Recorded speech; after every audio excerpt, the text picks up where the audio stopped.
pagdiriwang ng National Women's Month na may temang Lipunang Patas sa Bagong Pilipinas. Kakayahan ng kababaihan patutunayan. Ang Buwak Municipal Police Station sa inisyatiba ng Police Community Relations Section ay isinagawa ang signing of the Memorandum of Agreement at Partnership Agreement para sa Livelihood Program sa pagitan ng PNP at Lumawig Learning Institute Incorporated na ginanap sa Buwak Municipal Police Station, Barangay Mercado, Buwak, Marinduque, nito lamang ikapito ng Marso taong kasalukuyan.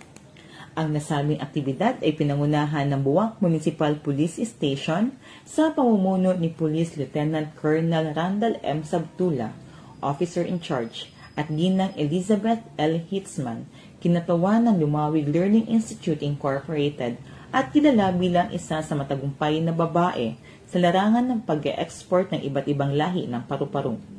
Ang Lumawig Learning Institute Incorporated ang kauna-unahang TESDA accredited private learning institute sa Pilipinas na nagbibigay ng Butterfly Production Level 2 sa ilalim ng Training for Work Scholarship Program. Layunin ng aktibidad na ito na magkaroon ng magandang samahan at ugnayan ang bawat isa upang makapagbigay ng mga pagsasanay para sa Skills Development and Livelihood Program para puksain ang karahasan at kriminalidad sa munisipalidad ng Buwak at mapanatili ang advokasya bilang isa sa mga mapayapang lalawigan. Ang aktibidad na ito ay alinsunod sa kasalukuyang 8-point socio-economic agenda ng pamahalaan. Ang PNP ay patuloy na magpapatupad ng parehong mga programa na magpapatibay sa bawat komunidad sa paglaban sa anumang uri ng krimen at regularidad sa buong bansa.